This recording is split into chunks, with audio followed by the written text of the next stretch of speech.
So hey everyone, it is Kim Brown and I just finished doing 12 pint jars with our first batch of cukes. So we've got our pickling cucumbers in here and I have just a little bit left that I'm going to put in this little jar thing. We're just going to have some of those today. And I was going to video this as I went along, but it has taken me off and on all day because things came up in between. And the recipe that I used, once you slice them, put them in some cold ice water with pickling salt, and then you got to let them sit for like 2 hours. And I absolutely love the flavor. These taste so good. They are really good. And I'm not a dill pickle person. That is all Charlie. So I'm gonna finish up these here, put the lid on, put the rest of the juice in them, and then I've got to put them all in my big pan, which right now I think without doing a double layer I can only get a 9 in there. So we're gonna see how it goes. So I'm gonna flip this around. I didn't really want to video myself because one, I had to do a bunch of filters, and so I took a shower, and I have not done anything with my face. So now the one thing I did, it's called for like 7 pounds, I think. And I am sure I got way more than 7 pounds, even though it was 30 to 36 cucumbers. They said 5 inches in diameter, and I know that I had a little more than that because, whoops, probably shouldn't be pouring it, because there was some cucumbers that were big cucumbers. So I also had to get a larger pan because the pan that I had, that I used, I'm waiting for my new canning pan. It has not arrived. It was supposed to be here yesterday and it didn't come. Sorry, I do my dishes as I go. It drives me nuts to have them sitting there, laying there all over. So let me get, I better take some of this liquid. So 3 of them are not gonna have the special little peppers and seasoning things in them like that because I was only counting on doing 9, not 12. So we have an even dozen. Let me take and pop that in. Clean these all off. So I have to get the lids out. I actually don't mind canning. You know, my freeze dryer just came. That is what I'm going to have a unveiling. So not freeze dryer, dehydrator. I have been exploring and going back and forth on, do I want a dehydrator? Do I want to get a freeze dryer? I didn't really want to spend a lot of money. And as you can see, this is one of the reasons why I don't video stuff here.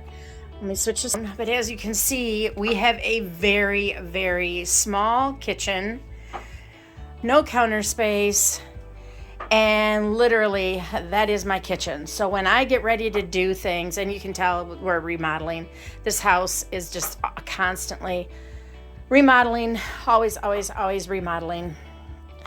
Yeah, so my husband is a builder.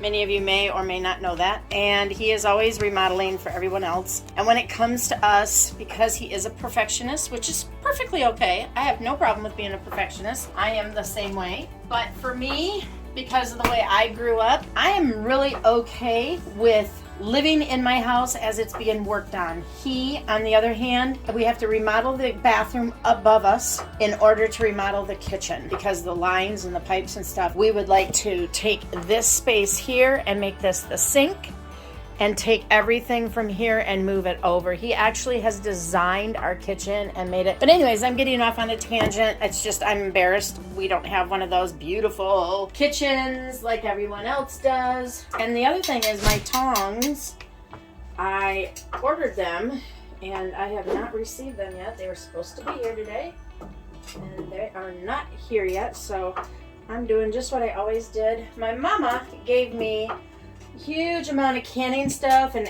to make applesauces and stuff. And years ago, we were purging a lot of stuff in the basement before Charlie was coming home, because when he's around, I can't do that. I have to do it when he's not around. Otherwise, he saves everything. And so, I believe I got rid of my canning pan, my canning tongs, a couple of my other things. Oh, I might get them all in here without having to stack them on top of each other. Probably not. I'll probably be short one. Yeah. Yeah, I'm not gonna get them all in. Can I move? Oops. So, I'm not going to be able to get them in here, Charlie Brown. What? I'm not going to be able to get them in here all together. Alright, so there we go. Got them in here, got to get them up taller.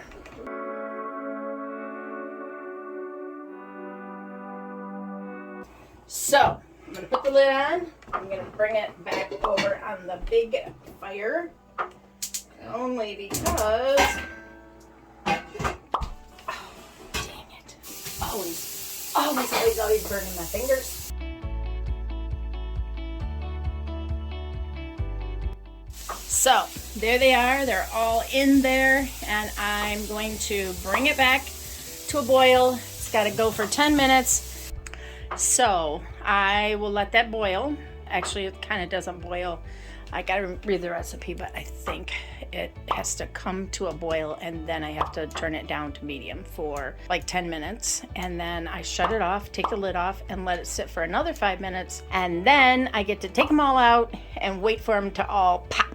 It's kind of exciting when they get to pop because then you know that it worked. And actually, Charlie thought they maybe were a little sweet, but once I put the liquid in there, I noticed that the sweetness kind of went out. Now, the recipe called for like 6 pint bottles or quart bottles, and I chose to use 9 because I knew I was going to need 9, and it ended up with 12. So maybe the liquid could have been adjusted just a little bit. So I will let you know how things go in the next 15 minutes, and then we'll get going and see how that goes. So we'll be back.